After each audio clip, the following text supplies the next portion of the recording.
Hello students, आज start कर रहे हैं हम फंक्शन। आज का हमारा टॉपिक है फंक्शन।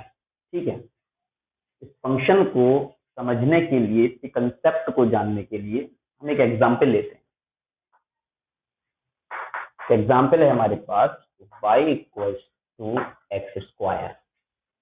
ठीक है, अब यहाँ पर हमारे पास कुछ वैल्यूज होंगी। x की वैल्यू हमने रख दी 0, तो y हमारे पास जब यहाँ 0 लगाएंगे तो कितना आ जाएगा? 0 आ जाएगा। फिर हमने x की वैल्यू रख दी -1, तो y -1 का स्क्वायर करेंगे तो 1 आएगा। हमने x की वैल्यू रख दी -2, और -2 का स्क्वायर करेंगे तो 4 आ जाएगा। फिर हमने x की वैल्यू रख दी +1, y इक्वल टू 1 आ जाएगा। फिर हमने x की वैल्यू लगा दी यहाँ पर 2, तो y इक्वल टू 4 आ जाएगा। यहाँ पर हमने ये देखा कि कुछ वैल्यूज हमने x की लगाई और y की वैल्यू कुछ आई। तो अब इसके बारे में जानते हैं हम। ये जो पूरा था हमारे पास y equal to x square, यहाँ पर दो तरह के वेरिएबल थे हमारे पास। एक था डिपेंडेंट वेरिएबल, जो है y, और एक है हमारे पास इंडिपेंडेंट वेरिएबल जो है x। यानी कि डिपेंडेंट वेरिएबल जिसकी वैल्यू डिपेंड करेगी, y की वैल्यू हमेशा किस पर डिपेंड कर रही है? x पर। जैसे जैसे मैं x की वैल्यू चेंज कर रहा हूँ वैसे वैसे मेरे पास y की वैल्यू चेंज होती हुई आ रही है। तो y यहाँ पर कहला रहा है डिपेंडेंट वेरिएबल, क्योंकि y जो है x पर डिपेंड कर रहा है और x की वैल्यू हम कुछ भी ले रहे हैं। तो x क्या है? यहाँ पर इंडिपेंडेंट वेरिएबल है जो हम ले रहे हैं। लेकिन कुछ भी वैल्यू का मतलब हम हर एक वैल्यू नहीं ले सकते, यहाँ पर भी कुछ ना कुछ टर्म्स एंड कंडीशंस हैं, कुछ रेस्ट्रिक्शंस हैं जिसकी बेसिस हम ले सकते हैं। लेकिन हाँ, यहाँ पर ये दो बातें बिल्कुल फैक्ट हैं कि एक पर डिपेंड कर रहा है, y x पर डिपेंड कर रहा है, तो y तुम्हारा डिपेंडेंट वेरिएबल है और x तुम्हारा है इंडिपेंडेंट वेरिएबल। तो ये पूरा जो सिस्टम बन रहा है ये क्या है? ये एक इनपुट दिया, यानी x जो है इनपुट है और y क्या है? आउटपुट है। तो एक फंक्शन क्या हुआ? एक फंक्शन ये क्या हुआ? ये पूरा इसको एक फंक्शन कहते हैं। y इक्वल टू एक्स का जो लिखा हुआ है ये क्या कहलाएगा? एक फंक्शन कहलाएगा। तो अब फंक्शन को हम सिंपली वे में क्या कह सकते हैं कि इनपुट के लिए आउटपुट मौजूद है मेरे पास। हर एक इनपुट के लिए एक आउटपुट मौजूद है। 2 के लिए 4, 1 के लिए फिर 1, 2 के लिए फिर 4, यानी कि हर एक इनपुट के लिए मुझे कुछ ना कुछ आउटपुट जरूर मिलेगा। तो हम ये कह सकते हैं कि a function is a rule, ठीक है, इज अ रूल और logical relation in which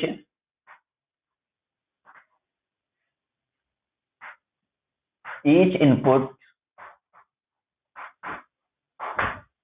has one output।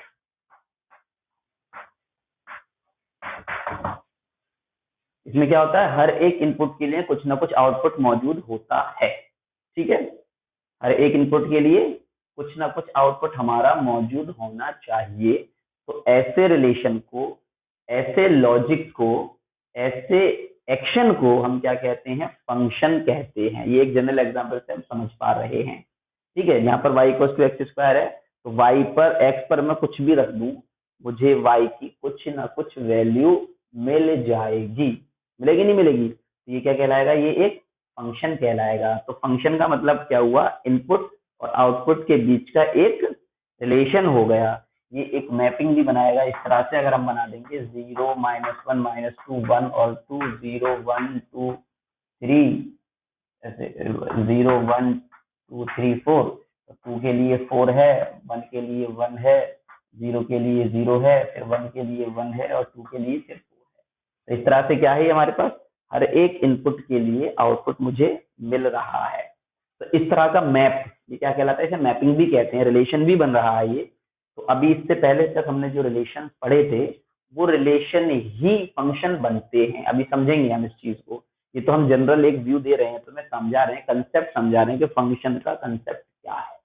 तो फंक्शन का मतलब क्या हुआ? फंक्शन का मतलब क्या होता है? वर्किंग होता है, फंक्शन होता है, कुछ करना होता है। ये भी तो कुछ कर ही रहा है, y equal to x square क्या फंक्शन कर रहा है, क्या फंक्शन कर रहा है ये, यहाँ पर x की वैल्यू देने पर y की कुछ वैल्यू मुझे निकाल कर दे रहा है, that is why it is called function. अब ये y equal to x square के अलावा कुछ और भी हो सकता है, यहाँ देख सकते हैं हम, यहाँ पर हम देख सकते हैं कि हम इसको मैंने दूसरा ले लिया, y equal to under x ले लिया। तो अब यहाँ पर मैं x की हर एक वैल्यू नहीं लगा सकता, ठीक है, यहाँ पर क्या लगा सकते हैं, for all x greater than zero, greater than equal to zero लगाया जाएगा। यहाँ पर इनपुट जो होगा, इनपुट भी रेस्ट्रिक्टेड है, यानी कि मैं यहाँ x की वैल्यू निगेटिव नहीं लगा सकता, -1 -2 -3 अगर लगाऊंगा तो y पर तो मुझे कुछ आएगा ही नहीं, y पर मुझे कुछ नहीं दे सकता ना, स्क्वायर रूट नहीं होता है, स्क्वायर रूट नहीं निकलता नेगेटिव नंबर का। तो अगर मैंने x की वैल्यू ग्रेटर देन जीरो लगा दी तो मुझे y की कुछ ना कुछ वैल्यू मिलनी ही है।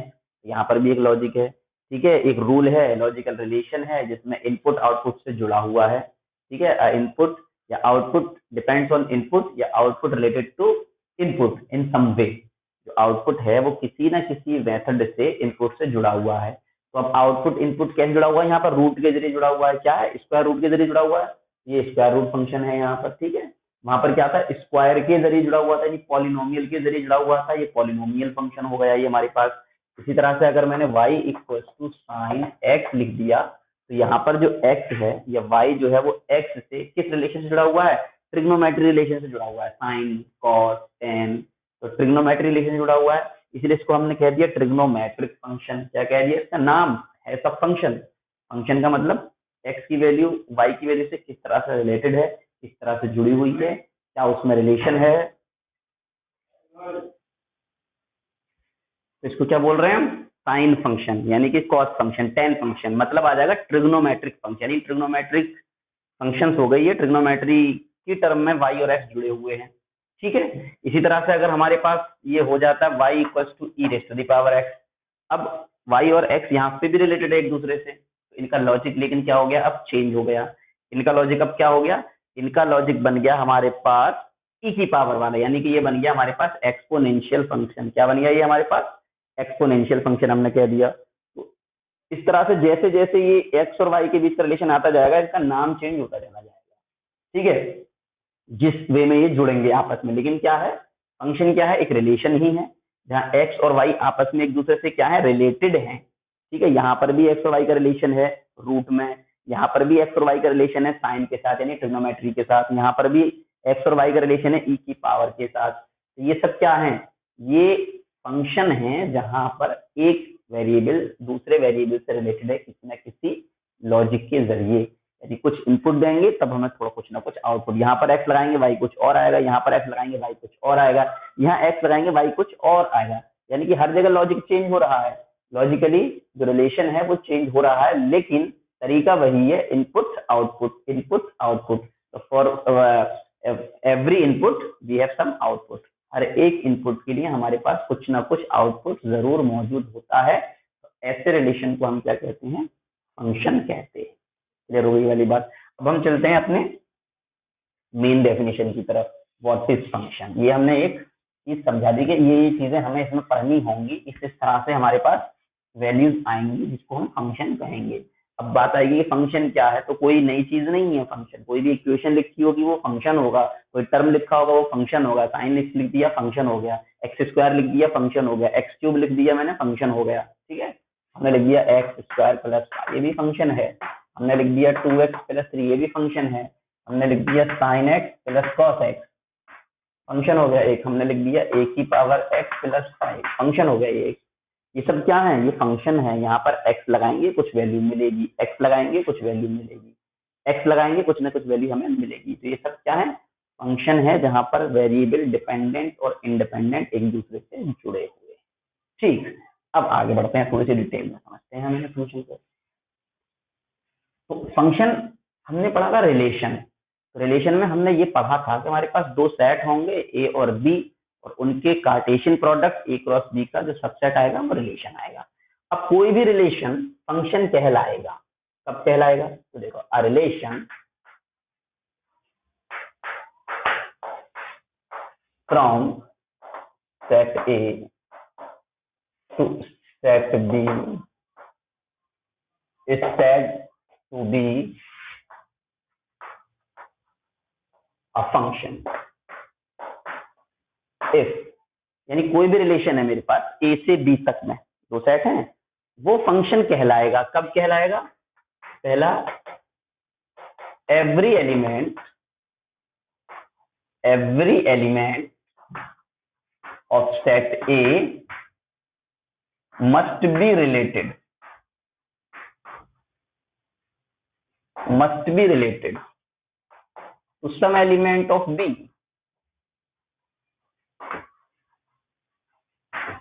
ठीक है, पहली कंडीशन ये है कि ए सेट का हर एक एलिमेंट बी सेट की किसी ना किसी एलिमेंट से रिलेटेड होना चाहिए, उसका रिलेशन वहां होना चाहिए। और दूसरी कंडीशन ये होगी कि one element of set A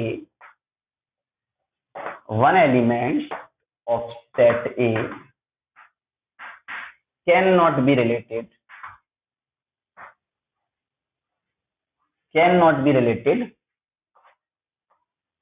to more than one element of B.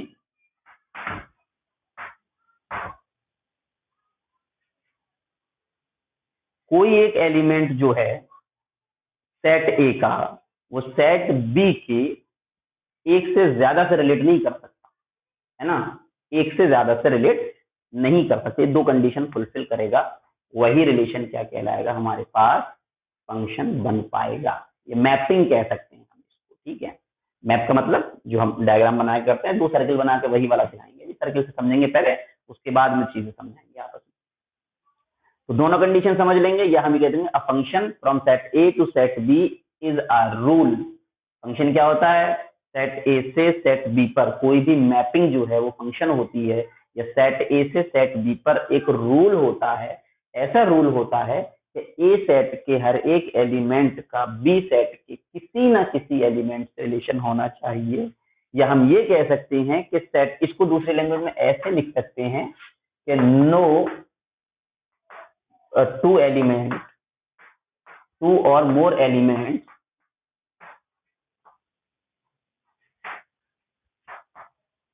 can have one free image।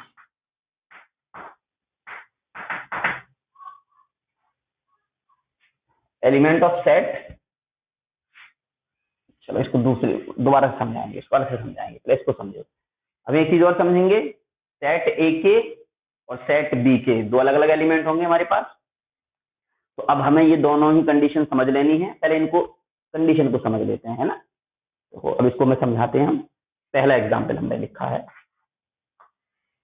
Circle बना के 1 2 3 ए बी सी डी। तो हमने ये लिख दिया।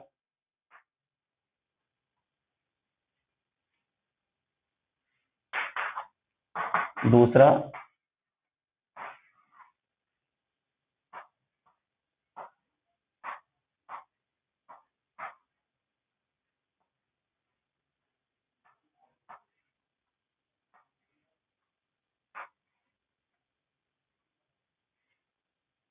थर्ड वन,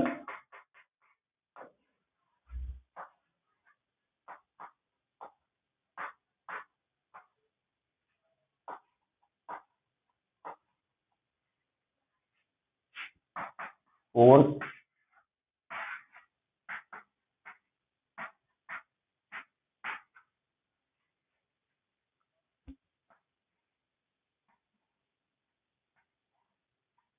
चलिए कोई फंक्शन है और कौन फंक्शन नहीं है ये बताना है हमें।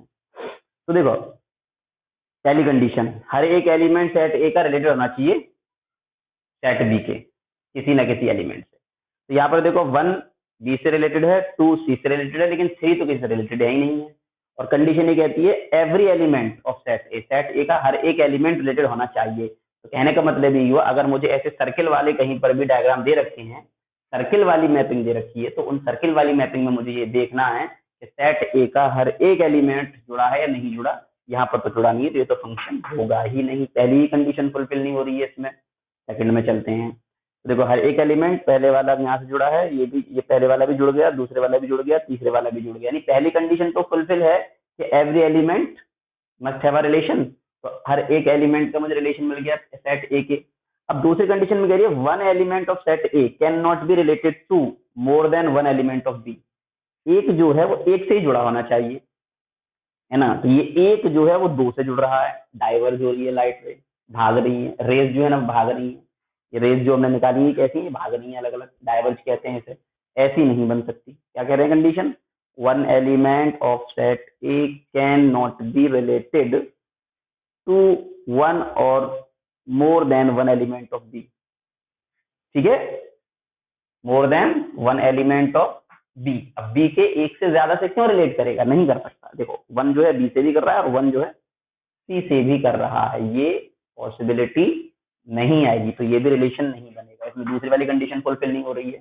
अब यहाँ आ जाते हैं, देखो हर एक एलिमेंट का रिलेशन है, सेट ए के हर एक एलिमेंट का रिलेशन मिल रहा है सेट बी के हर एक एलिमेंट से, तो ये पहली कंडीशन फुलफिल हो रही है। और दूसरी कंडीशन में देखेंगे तो एक की एक से ही रिलेशन है, एक का रिलेशन एक से ही मिल रहा है हमें, तो इसका मतलब ये क्या हो गया, ये हमारे पास रिलेशन हो गया। यहाँ पर आ जाएंगे, यहाँ पर ये देखेंगे तो हर एक रिलेटेड है, ठीक है। एक की भी एक ही इमेज है डी, और थ्री की भी एक ही इमेज है डी। यहाँ समझेंगे, यहाँ एक की दो इमेज थी बी और सी, लेकिन यहाँ एक की एक इमेज है डी और थ्री की भी एक। वो अलग बात है कि दोनों की एक ही इमेज है, लेकिन दोनों रखते तो एक एक इमेज ही है अपनी, इसलिए ये रिलेशन पॉसिबल है। तो ध्यान रखना, इस तरह से पॉसिबल है, इधर वाले सेट के दो तीन कितने भी एलिमेंट उधर वाले सेट के सिंगल एलिमेंट से जुड़े हो सकते हैं, लेकिन इधर वाले सेट का वन एलिमेंट उधर के दो या उससे ज्यादा एलिमेंट से नहीं जुड़ सकता। कहने का मतलब ये, यहाँ पर एक एलिमेंट है तो वो इस तरह से नहीं हो सकता, और अगर यहाँ पर बहुत सारे एलिमेंट हैं तो वो इस तरह से जा सकते हैं। ये ए एलिमेंट 1 2 3 नहीं जाएगा, लेकिन ये 1 2 3 एलिमेंट एक में जाके पॉसिबल हो सकते हैं। तो इस तरह का रिलेशन बनेगा तो वो सेट फंक्शन नहीं कहलाएगा, इस तरह का रिलेशन बनेगा तो फंक्शन हो जाएगा। ठीक है, अब यहाँ एक बात और देखते हैं कि यहाँ पर ए और सी इन दोनों की तो कोई रिलेशन मुझे मिली ही नहीं, तो उससे कोई फर्क नहीं पड़ता है। कंडीशन और समझ लेंगे, पहले वाले सेट का कोई भी एलिमेंट खाली नहीं बचना चाहिए, यानी पहले वाले सेट के हर एक एलिमेंट का कहीं ना कहीं वहां पर जोड़ होना चाहिए, कहीं ना कहीं वहां पर रिलेशन होना चाहिए। ठीक है, दूसरे वाले सेट में कोई भी एलिमेंट खाली बच सकता है, वो मैपिंग पर कोई असर नहीं डालेगा, यानी वो फंक्शन रहेगा। अगर वहां कोई एलिमेंट खाली रह जाता है तो वो फंक्शन रहेगा, उससे कोई फर्क नहीं पड़ेगा। तो अब फंक्शन होने की कंडीशन हमने समझ ली है, पहले वाले सेट का हर एक एलिमेंट जुड़ा होना चाहिए, और पहले वाले सेट के किसी एक एलिमेंट की बाद वाले सेट के एक से ज्यादा एलिमेंट से रिलेशन नहीं होना चाहिए। ठीक, इस बात को नोट करें। अभी और एग्जाम्पल से समझते हैं हम ये सारी कहानी। और एग्जाम्पल देख लेते हैं यहाँ पर हम। तो अभी तो सिर्फ ये मैपिंग वाला एग्जाम्पल देख रहे हैं हम।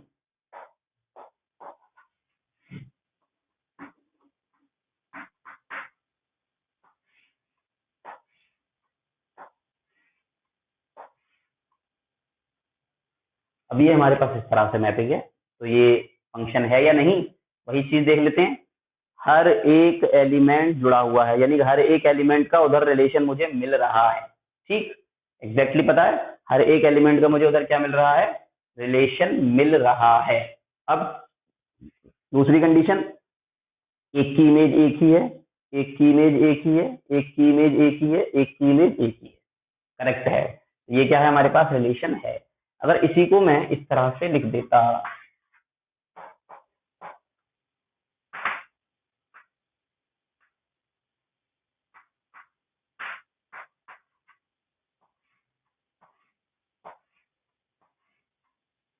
सब जुड़े हुए हैं, लेकिन ये जो है ये दो बार जुड़ गया, इसीलिए ये मैप नहीं बनेगा, ये फंक्शन नहीं बनेगा। तो बस यही कंडीशन याद रखनी है, सारे एलिमेंट जुड़े हुए होने चाहिए एग्जैक्टली, लेकिन सारे एलिमेंट इस तरह से नहीं जुड़े होने चाहिए कि एक एलिमेंट एक से ज्यादा जगह जाके जुड़ जाए, एक का रिलेशन एक से ज्यादा नहीं हो सकता। अब बात समझेंगे, इधर वाले सेट जो होते हैं ये सब इमेज कहलाते हैं, यानी कि ये टू जो है वो कहलाएगी two is the image of A, 3 is the image of C and 3 is also the image of D, 4 is the image of B.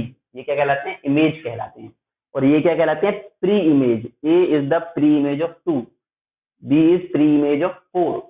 अब इस तरह से याद रखेंगे, जो प्रॉपर इसके नेमिंग है उससे याद रखेंगे कि सेट ए के हर एक एलिमेंट की कोई ना कोई इमेज जरूर मिलनी है।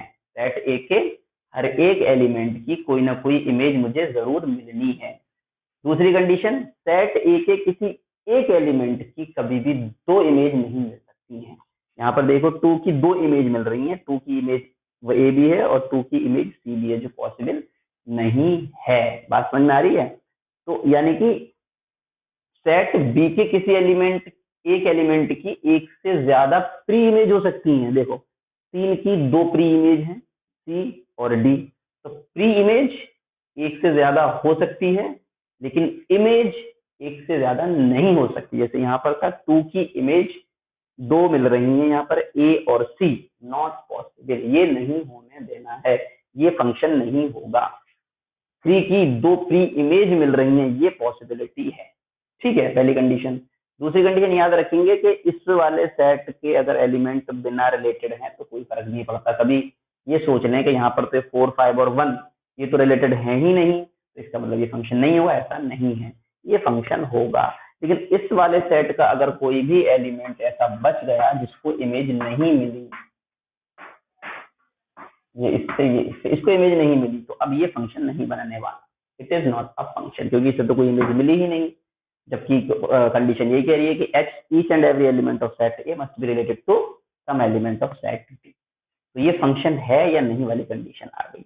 अब इसमें दो बातें होती हैं, फंक्शन का डोमेन और फंक्शन का रेंज। हमें क्या जानना है? फंक्शन का रेंज एंड डोमेन। तो range and domain of a function.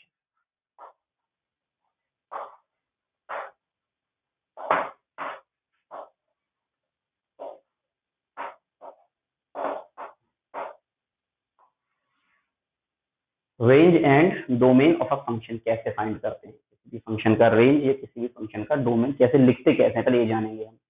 तो ये एक हमने ए से बी के लिए एक फंक्शन बनाया, ए बी सी डी 1 2 3 4 5 6, और ये हमारे पास इस तरह से ये फंक्शन तैयार है।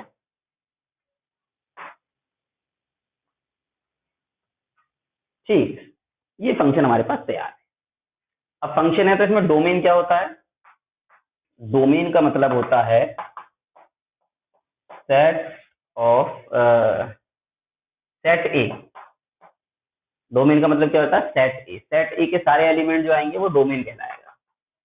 तो ये ए बी सी डी ये हमारे पास क्या हो जाएगा? डोमेन हो जाएगा। अब कोडोमेन क्या होगा?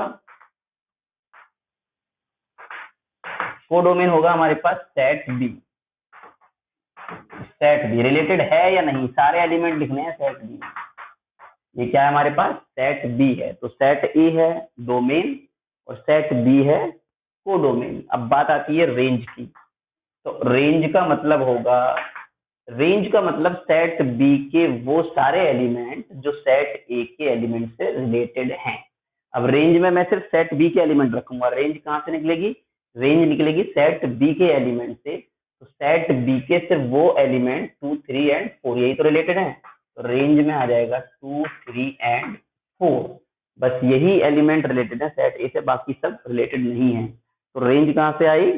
कोडोमेन से। तो रेंज क्या होती है? रेंज जो होती है वो हमेशा बराबर होती है या सबसेट होती है कोडोमेन के। ठीक है, रेंज कैसी होती है? कोडोमेन के सबसेट होती है या कोडोमेन के बराबर होती है रेंज। तो ये किसी भी फंक्शन अगर हमारे पास मौजूद है, पहली कंडीशन क्या है? ये फंक्शन है, और जब ये फंक्शन होगा तो उसमें डोमेन होगा, ये कोडोमेन होगा, और जो जो रिलेटेड है बस उन एलिमेंट का सेट क्या बनेगा? रेंज बनेगा। बात क्लियर हो गई? फंक्शन है या नहीं है वो पता चल गया, और ये फंक्शन है तो रेंज क्या है, डोमेन क्या है, कोडोमेन क्या है, ये चीज हमें यहाँ जान लिया। ये सारी चीजें हमने कहाँ पता लगानी थी? क्लास 11th के लिए थी ये सारी चीजें हमारे पास। ये फंक्शन है या नहीं ये जानना है ना, और इस फंक्शन में डोमेन क्या है, रेंज क्या है, और भी एग्जाम्पल्स तुम्हें बता के इसके बारे में क्लियर कर देंगे। बट हमने क्लास 12th में पढ़ना है ये, और क्लास 12th की बेसिस पर अब हम इसके आगे पढ़ने जा रहे हैं, जिसमें हमें बताया जाएगा कि ये फंक्शन हमारे पास दो तरह के होते हैं, one one, many one, onto, into. ये फंक्शन जानना है हमें, तो टाइप पढ़नी है हमें फंक्शन की। हमें क्या पढ़नी है? फंक्शन की टाइप्स पढ़नी है। उस टाइप से हम आगे बात करेंगे